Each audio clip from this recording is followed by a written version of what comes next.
Bismillahirrahmanirrahim. Alhamdulillahilladzi hadana lil-Islam walhamdulillahilladzi akramana bil-Qur'an walhamdulillahilladzi manna 'alaina bi sayyidina wa habibina wa shafi'ina wa qurrati a'yunina wa rabi qulubina Muhammad abduhu wa rasuluhu wa habibuhu wa safiyuhu wa khaliluhu wa ba'du. Assalamu alaikum warahmatullahi wabarakatuh. Seterusnya pada ayat yang ke-8 firman Allah Subhanahu wa ta'ala dalam surah Al-Hajj. A'udzu billahi minasy syaithanir rajim. Bismillahirrahmanirrahim.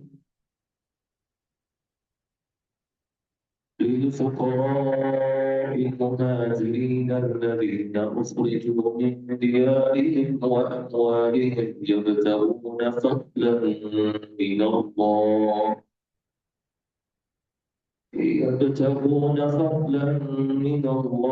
ورضوانا وينصرون الله ورسوله أولئك هم الصادقون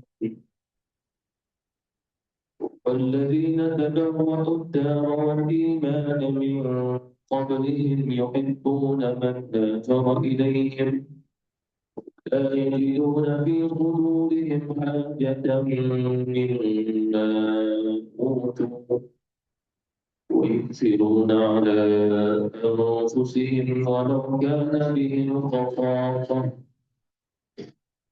ومن يوق شح نفسه فأولئك هم المفلحون. صدق الله العظيم. للفقراء المهاجرين الذين أخرجوا من ديارهم وأموالهم. Kepada orang-orang yang fakir, yang orang fakir itu terdiri di kalangan orang-orang muhajir. Orang-orang muhajirin adalah orang yang berhijrah daripada Makkah menuju ke kota Madinah. Sehingga Allah Subhanahu wa ta'ala sendiri menakrifkan muhajirin itu alladzina ukhriju min diyarihim wa amwalihim, itulah orang-orang yang keluar daripada kampung halaman mereka sehingga mereka keluar dalam keadaan tidak membawa harta benda mereka. Maka itu adalah orang-orang yang muhajirin, orang yang berhijrah. Itu takrif daripada Allah Subhanahu wa ta'ala.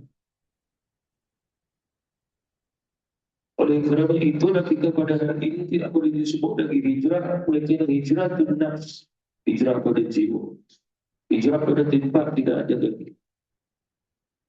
Oleh kerana itu ulama hijrah itu terbina apabila kita keluar daripada negara yang kafir menuju ke negara yang Islam. Kita hijrah dengan membawa iman, maka itu adalah hijrah. Seperti mana hadis baginda Rasulullah sallallahu alaihi wasallam, la hijrah ba'da al-fath. Tidak ada lagi hijrah setelahnya Fath Makkah. Disebabkan ada di antara para sahabat Rasulullah sallallahu alaihi wasallam yang tertahan tidak dapat hijrah bersama Rasulullah. Sehingga pada tahun yang ke-8 hijrah, baginda Rasulullah SAW masuk kembali ke kota Makkah, tempat kelahiran baginda Rasulullah SAW. Pada tahun yang ke-8 hijrah disebut juga sebagai Fathul Makkah. Lalu datanglah di antara mereka-mereka yang telah Islam kepada Rasulullah SAW, ya Rasulullah, izinkan kami untuk berhijrah bersamamu. Lalu kata Rasulullah, la hijrah, tidak ada lagi hijrah ba'da al-fath. Tidak ada lagi hijrah setelah Fathul Makkah. Walakin jihad fi sabilillah. Tetapi yang masih tinggal buat kamu adalah jihad fi sabilillah. Jadi oleh kerana itulah bila seseorang itu keluar daripada wilayahnya, negerinya, secara manusia tradisi dikatakan dia berhijrah.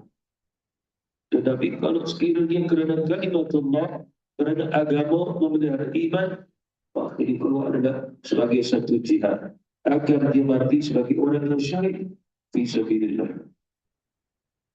Seperti mana dalam satu kitab, dalam satu kisah yang sahih, seorang yang telah melakukan dosa yang sangat besar, dia telah membunuh 99 orang. Lalu dia tak tahu keadaannya bagaimana nak tebus daripada dosa sebanyak itu. Lalu datang kepada seorang alim. Dia beritahu bahawasanya sesungguhnya aku telah membunuh 99 orang. Sekiranya aku mau bertaubat, adakah Allah Subhanahu Wa Taala menerima taubatku? Orang alim itu mengatakan tidak, Allah menerima taubatku kerana jumlahnya itu sangat banyak. Lalu dibunuh dia alim pun 100 orang. Oh, nama kaki bunuh itu 100 orang. Alim itu orang itu 100. Lalu dia pun dengan niatnya bukan untuk hijrah. Hijrah itu pada jiwanya daripada yang buruk kepada kebaikan. Tetapi jiwanya diterima oleh Allah atas jihadnya fi sabilillah. Lalu dia pun berjalan untuk mencari wilayah Islam. Kerana wilayah Islam sekiranya dia mati di situ, dia keluar atas nama jihad, maka dia mati sebagai orang yang syahid. Keadaan begitu dalam Islam. Itu adalah Allah Subhanahu Wa Taala bagi hamba-hambanya yang keluar kerana Allah, maka dia keluar kerana seperti mana pahala jihad fi sabilillah. Di mana dia Rasulullah sallallahu alaihi wasallam, seseorang yang keluar daripada rumahnya mencari nafkah dan tidak lain melainkan dia seperti mana keluar dalam keadaan jihad fi sabilillah. Seseorang yang keluar untuk menuntut ilmu, kata Rasulullah, pagi, petang, siang, malam, tidak lagi dia keluar seperti mana orang yang keluar jihad fi sabilillah. Jadi orang yang mahu bertaubat, dia keluar, dia mencari orang mukmin, orang soleh, tidak lagi itu adalah jihad fi sabilillah. Kemudian pula mati dia di tengah jalan. Turunlah dua malaikat, kata Rasulullah, malaikatnya rahmat, malaikatnya azab. Dan Allah Subhanahu Wa Taala perintah ukur dia mati di tanah mana? Tanah kafir ataupun tanah orang-orang soleh. Lalu bila diukur bahawasanya jarak orang yang mati itu dengan yang kawasan orang-orang soleh dengan lebih satu jarak dengan satu jengkal. Jaraknya lebih satu jengkal berbanding pada tempat mati yang tidak ada orang soleh. Lalu Allah Subhanahu Wa Taala mengampuni dosa-dosanya kerana apa? Niatnya mencari negeri yang saleh, orang-orang yang saleh, orang yang beriman, itu adalah satu jihad fi sabilillah. Ini disebut oleh baginda Rasulullah sallallahu alaihi wasallam. Jadi oleh kerana itulah bagi kita yang keluar dengan niatnya hijrah itu urufiyah, tradisi. Seperti mana di antara kita mengatakan, saya dulu asal daripada Kedah, lalu saya hijrah ke Kuala Lumpur. Kan ada bahasa begitu, saya hijrah ke Kuala Lumpur. Itu. Tetapi kata ulama, hijrah di situ adalah urufiyah. Yang lebih tepat adalah saya keluar jihad fi sabilillah kerana saya keluar untuk mencari nafkah. Daripada Kedah pergi ke Kuala Lumpur. Daripada Kedah itu duit dia ada 1,000 dia. Dan sampai ke Kuala Lumpur sampai bensin 1 juta ke dalam SP dia. Abang yang angguk sebab ini kan itu. 1 juta.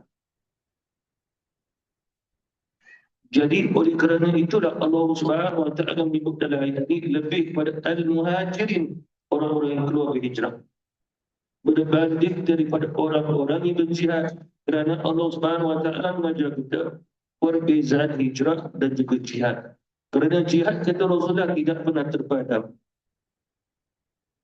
Bahkan kata Rasulullah, umatku, jangan di antara kamu mati sebagai matinya jahiliyah ataupun mati sebagai seorang Yahudi. Agaknya kerana barang siapa yang dia hidup tidak ada niat baginya untuk jihad fi sabilillah, maka matinya seperti mana orang-orang jahiliyah dan juga orang-orang Yahudi. Apa maksudnya jihad fi sabilillah? Iaitulah mempertahankan Islam iman. Dia sebagai orang Islam sampai mati, dia nak mati atas agama Islam, itu adalah satu jihad. Itu bukan satu hijrah. Hijrah itu berubah pada buruk, pada kebaikan. Itu hijrah. Jihad pula adalah tidak lain dengan ujian-ujian yang ada, sehingga dia tidak mengubah agamanya, mengukurkan imannya, sehingga matinya sebagai orang yang Islam beriman itu adalah jihad, dan Allah Subhanahu wa taala memberi pahala baginya, pahala jihad fi sabilillah. Seperti mana hadis Rasulullah sallallahu alaihi wasallam, tidaklah seseorang itu, kata Nabi, di antara umatku, sehingga walaupun dia berada di atas tilam yang empuk, dia tetap niatlah hatinya agar dia mati atas jihad fi sabilillah. Lalu kata Rasulullah, satu ketika dia mati di atas tilam yang empuk, Allah memberi dia pahala jihad fi sabilillah. Ini menunjukkan bahawasanya jihad itu tidak semestinya mengangkat pedang. Tidak semestinya seseorang yang hadir untuk solat berjamaah itu juga adalah satu jihad. Dia hadir, dia duduk untuk menangani kuliah, itu satu jihad. Oleh kerana itulah kata Imam Syafi'i telah disepakati bahawa orang yang mati atas menuntut ilmu, dia mati atas jihad fi sabilillah. Maknanya dia syahid, kata Imam Syafi'i. Lil fuqara'il muhajirin. Cuma daripada lafaz ini dimulai dengan lil fuqara'i, kepada orang-orang yang fakir. Cuma soalannya, adakah semua yang para sahabat Rasulullah sallallahu alaihi wasallam itu fakir? Dan ayat ini boleh dikaitkan dengan Rasulullah sallallahu alaihi wasallam. Cuma soalannya, adakah baginda Rasulullah sallallahu alaihi wasallam seorang yang fakir?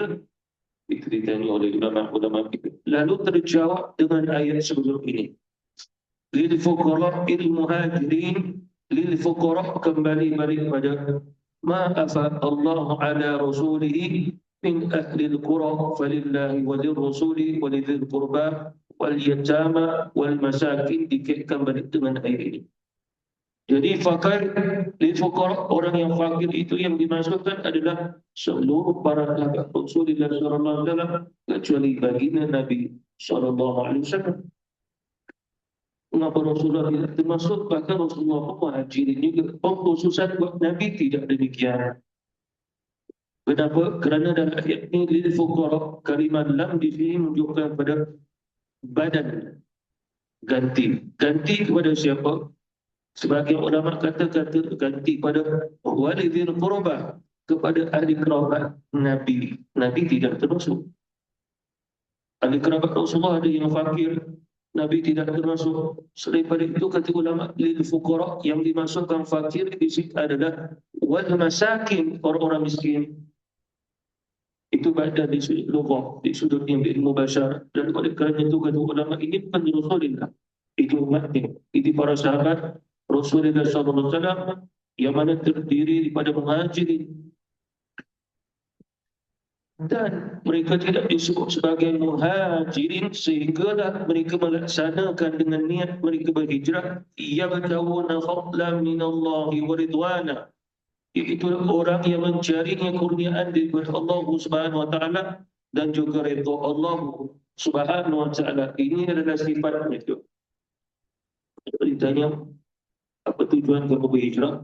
Tujuan kami berhijrah adalah untuk mendapatkan Allah dan Rasul.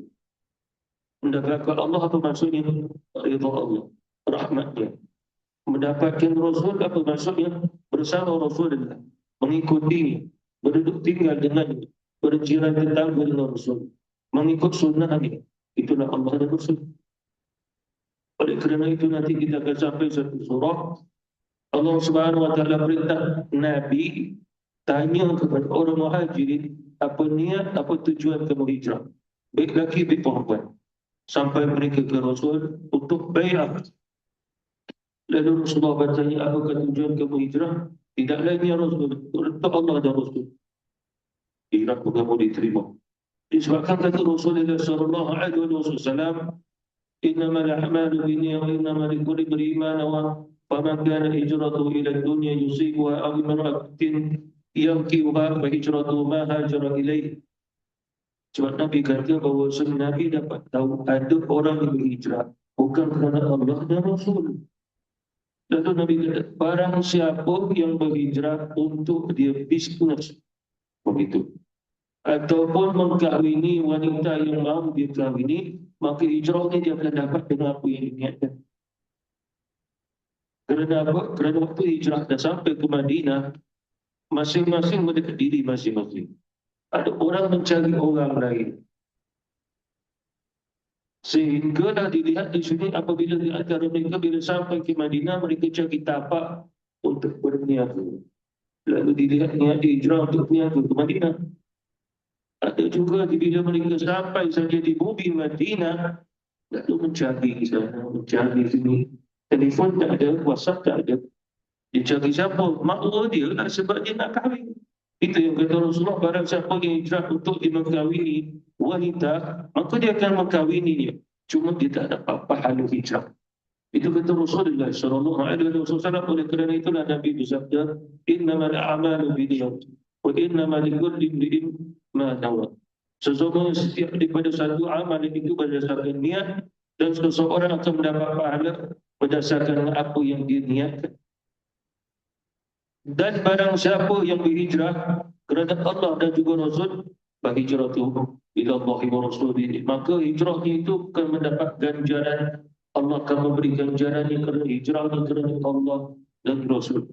Daripada Rasulullah SAW, ganjarannya adalah doa Rasulullah buat mereka. وَيَنْصُرُ اللَّهَ وَرَسُولَهُ. Dan begitu juga tujuan mereka berhijrah tidak lain membantunya akan baginda Rasulullah SAW. Walaupun disebutnya Allah dulu, tetapi tujuan utama duduk belakang Rasulullah. Kenapa? Kerana Rasulullah uswatun hasanah. Kaedahnya begini, takdir wa taqdir. Seseorang tidak tahu kalau dikatakan hendaklah kamu membantu agama Allah. Bagaimana nak memahami membantu agama Allah? Rasulullah jelaskan. Bila kamu mengikut Rasulullah, bagaimana cara membantu agama Allah, maka kamu telah membantu agama. Itulah maksudnya وَيَنْصُرُونَ اللَّهَ وَرَسُولُهُ. Itulah tujuannya adalah untuk membantunya agama Allah. Bagaimana agama Allah Subhanahu wa taala dibantu, dikembangkan Islam dengan dakwah, dengan jihad, dengannya talabul ilmi, nuntut ilmu, dengannya pengajian-pengajian ilmu, dengan Al-Quran, dengan sunnah Rasulullah. Wa yu'allimuhumul kitab wal hikmah. Mengajar kepada manusia itu kitab, Quran dan juga hikmah, sunnah bagi Rasulullah sallallahu alaihi wasallam. Itulah maksudnya membantu agama Allah dan juga Rasulullah.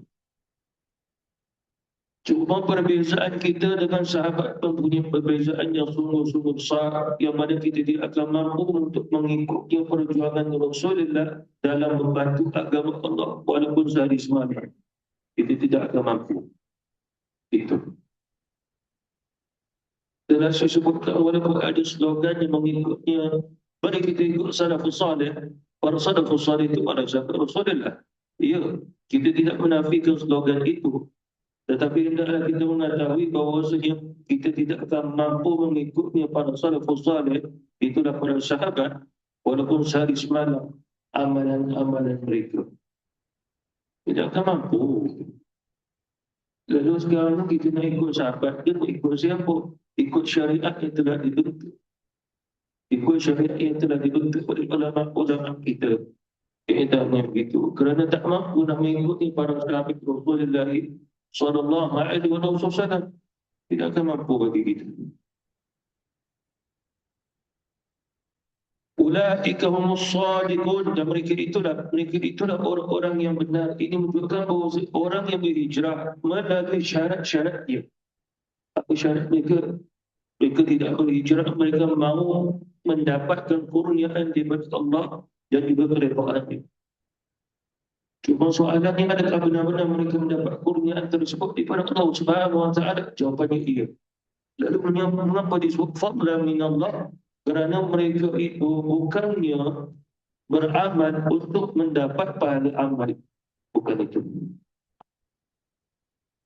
Mereka beramal kerana mereka hamba. Kerana mereka itu hamba. Kerana mereka fakir. Kerana mereka lemah. Kerana mereka hina. Maka Allah Subhanahu wa taala memberi kurniaan. Kurniaannya apa? Mereka dicap sebagai sahabat. Sahabat baginda Rasulullah sallallahu alaihi wasallam. Mengapa agaknya? Kerana ulama akidah Ahlus Sunnah wal Jamaah telah mengajar kita, umat yang terbaik kata Rasulullah qarni. Kurunku, maknanya Rasulullah dengan para sahabat itu kurun yang terbaik. Ini menunjukkan tidak ada manusia selepas itu yang memiliki kurun yang terbaik seperti mana hidupnya pada zaman Rasulullah dan juga para sahabat. Tidak kita temui. Tidak kita akan temui dia ini tidak lain seumpama Umar Al-Khattab. Dia ini seperti mana Abu Bakar Siddiq. Kita kaitkan orang hari ini. Tidak ada itu maksudnya. Tidak ada sebenarnya. Bahkan adabnya, akhlaknya tidak ada begitu.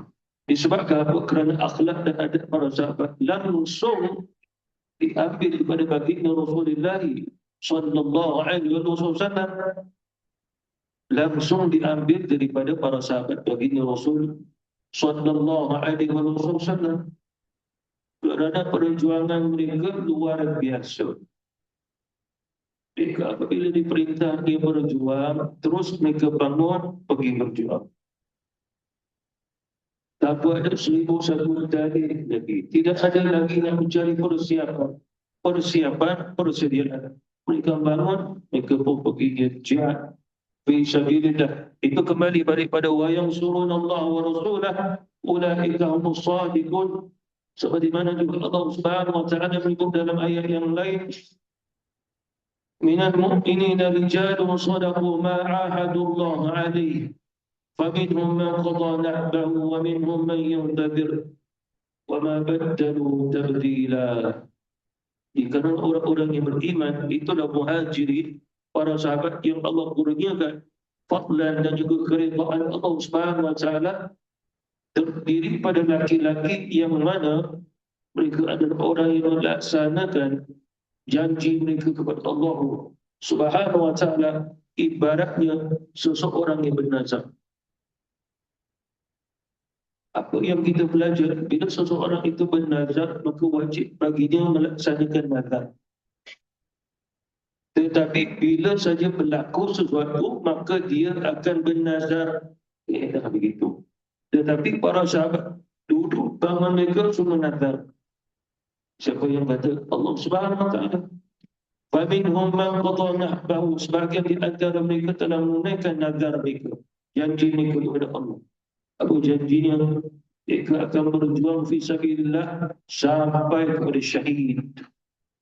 Sampai kepada syahid. Peperangan ini mereka perang tak syahid.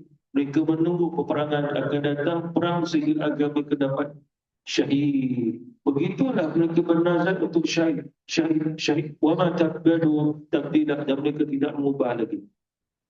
Oleh kerana itulah ramai di antara para sahabat Rasul yang syahid.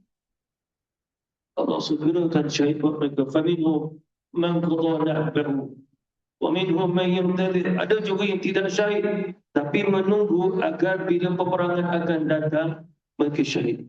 Jadi mereka mengapa nak sangat syahid? Kerana termasuk wa yansurullah wa yansurunallah wa rasulah. Ini caranya untuk membantu agama Allah dan juga Rasulnya. Ini kaedah. Mengapa perlunya ada jihad fisabilillah? Mengapa adanya peperangan? Agar pedang-pedang musuh tidak membunuh orang-orang yang tidak berdosa. Dan oleh kerana itu memerlukan jihad. Dan kita tidak akan membiarkan orang-orang kafir masuk ke wilayah Islam untuk mengambil wilayah kita. Dan oleh kerana itu Allah perintah waqatilu fi sabilillah, dan hendaklah kamu berjihad fi sabilillah, di jalan Allah. Allah Subhanahu wa taala yang perintah. Sehingga disebutkan dalam beberapa riwayat, ada seorang sahabat Rasulullah bernama Anas bin Nadri. Kata Anas bin Malik radhiyallahu anhu, kerana Anas bin Nadri ini bapa saudara dia.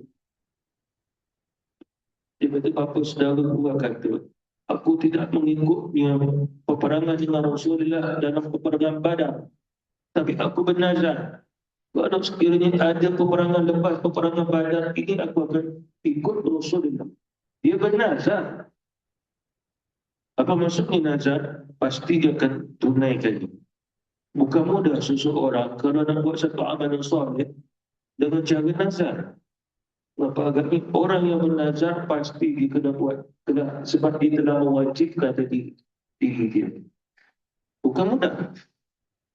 Kita sendiri pun tak mampu semua amalan kita untuk nazar. Tapi amalan para sahabat semua nazar. Oleh kerana itulah mereka berkumpul di masjid untuk solat berjamaah. Mereka mencari ilmu, tilawatul Quran, kerana duduk bangun mereka bina dengan nazar. Jihad fi sabilillah dengan nazar. Apa maksudnya? Mereka wajibkan diri mereka. Itu yang luar biasa. Bila luar biasa, kurniaan Allah kepada mereka pun luar biasa. Dan Nabi Nadir itu ditanya oleh Muaz bin Jabal masa perang Uhud, dia dapat pergi perang Uhud. Muaz bin Jabal tanya, ya Anas, mau ke mana kamu? Aku telah terhidur harumannya syurga semerbak harum. Aku nak pergi ke situ. Itu di hadapan bukitnya Uhud. Apa maksudnya? Jihad. Sehinggalah para sahabat pun melihat dia pergi di tengah-tengah musuh tadi, lalu dia pun berjihad sehingga dia syahid. Anas bin Nadir, bila dah selesai perang Uhud, orang pun nak tengok para sahabat Rasulullah yang syahid. Tengok Sayyidina Hamzah, syahid. Mus'ab bin Umair, syahid. Sa'ad bin Ma'id, syahid. Lalu orang tengok, ini sahabat kita, macam mana nak kenal ni? Ada seorang sahabat Rasulullah pun tengok, ada kesan likaman, tombak, macam-macam lagi. Lebih 80. Sehingga tidak dikenal dia itu. Tidak dikenal. Lalu panggillah waris-waris yang mana sudah bermari nak balik ke Madinah, marilah ke Uhud tengok. Lalu ada seorang yang saudari dia, adik perempuan tu kakak dia, nama dia Rabi'ah binti Nadir. Dia pun tengok. Lepas tu dia kata, ini abang aku ni. Macam mana kau kenal? Ini jari telunjuk dia. Aku kenal jari telunjuk. Yang 3 jari telunjuk dia. Yang lain habis. Anas bin Nadir. Rasulullah pun lalu. Lepas tu Rasulullah pun tengok ini syahidnya Mus'ab bin Umair. Lalu Rasulullah kata, dia syahid. Dan dia wajib syurga, kata Rasulullah. Sehingga Rasulullah pun berdiri, lalu Nabi mengatakan bahawasanya, aku bersaksi bahawasanya mereka ni syahid. Bila syahid, semua di syurga dah. Lalu Rasulullah kata, hendaklah kamu mendatangi mereka dan menziarahi mereka. Demi Allah, tidaklah kamu memberi syahadat kepada mereka, walaupun kamu berada di hari kiamat, pasti mereka akan menjawabnya. Apa maksudnya mereka itu? Lalu turun ayat, وَلَا تَقُولُوا لِمَنْ يُقْتَلُ فِي سَبِيلِ اللَّهِ أَمْوَاتًا بَلْ أَحْيَاءٌ عِنْدَ رَبِّهِمْ يُرْزَقُونَ. Jangan kamu kata mereka itu dah mati, bahkan mereka masih hidup. Apa maksudnya? Mereka melihat kamu, mereka mengenal kamu, mereka juga menjawab salam kamu, mereka berbicara dengan kamu, cuma kamu tak tahu perbicaraan dan tidak mendengarmu. Jadi itu siapa? Inilah maksud fadlan min Allah wa ridwana. Ada seorang sahabat Rasulullah, Allah Subhanahu wa taala ilhamkan dalam hatinya sebelum dia syahid. Rasulullah jadi imam, dia baru nak masuk saf belakang pergi. Sebelum dia takbir, dia doa, Allah ma'atini afdala ma tu'ti ibadika salihin. Ya Allah, berikanlah kepadaku afdala, kembali balik fadlan, kurniaan yang paling istimewa yang kau kurniakan juga kepada hamba-hambamu yang salih. Habis solat Nabi tanya, siapa membaca Allah ma'atini afdala ma tu'ti ibadika salihin? Dia ada orang di belakang. Cuma soalan tu macam mana Nabi beritahu mukjizat Rasulullah dengan telinga dia begitu. Segan dia nak jawab saya ya Rasul, Nabi tanya lagi. Sampai kali ketiga barulah dia bangun, saya ya Rasul. Semoga Allah Subhanahu wa taala memberi dan memustajabkan doamu. Tidak lama kemudian dia pun naik kuda pergi jihad, syahid dia. Maka dia dapat syahid. Itulah kembali balik, ia baca'una fadlan min Allah. Barang siapa yang hijrah untuk mendapat kurniaan daripada Allah, Allah akan memberi kurniaan tersebut. Maka pasti mendapatkannya. Seterusnya walladzina tabawwa'ud dar wal iman min qablihim yuhibbuna man hajara ilaihim wa la yajiduna fi sudurihim hajatan mimma utu wa yu'thiruna ala anfusihim walau kana bihim khasasah. Kita lihat dulu itu. Dan orang-orang yang mana telah menetap di negeri itu dan bersamanya iman berada dalam diri mereka. Min qablihim, sebelum daripada mana? Maknanya iman berada sebelum daripada mereka. Apa maksudnya di sini? Ini adalah Ansar. Tadi Muhajirin kemudian Ansar. Kerana orang Ansar ini yatabawwa'ud dar. Dan itu adalah kota Madinah. Dan ayatnya Allah Subhanahu wa taala turunkan kepada Allah memuji mereka. Allah Subhanahu wa taala memuji mereka sehingga Nabi pernah bersabda,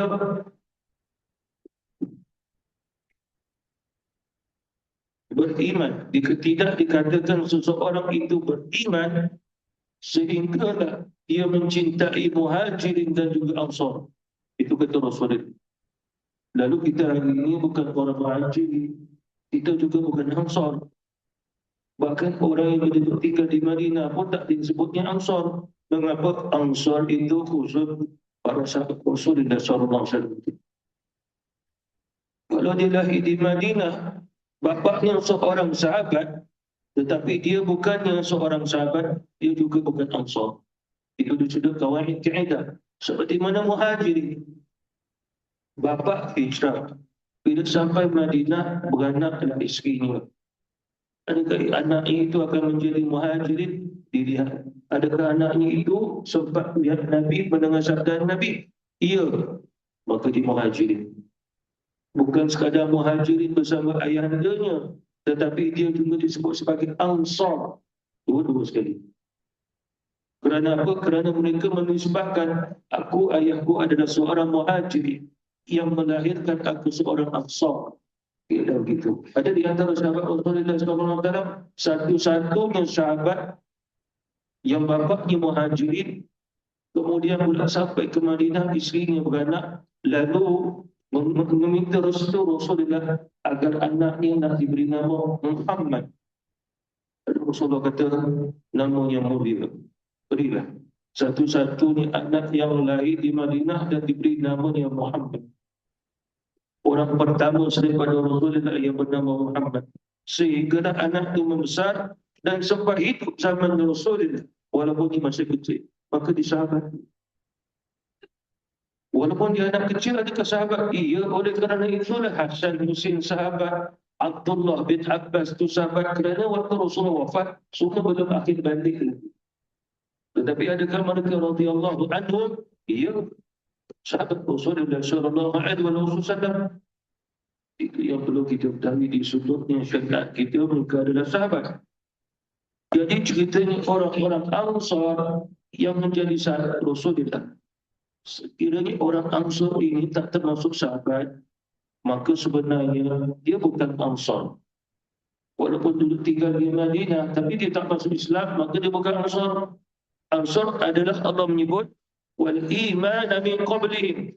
Dan iman itu ada lagi sebelumnya mereka. Maksudnya di sini adalah mereka ini orang yang telah masuk Islam sebelum Islam sampai ke Madinah. Apa maknanya? Sebelumnya Rasulullah, para sahabat Muhajirin sampai ke Madinah, mereka telah Islam. Yang inilah yang menunggu Rasulullah sallallahu alaihi wasallam. Semua soalannya bagaimana mereka berislam sebelum Rasulullah sampai ke Madinah. Dakwatul Islam. Ada di antara orang Madinah sampai ke Mekah. Delegasi. Bukan satu jumlah yang kecil, jumlah yang besar.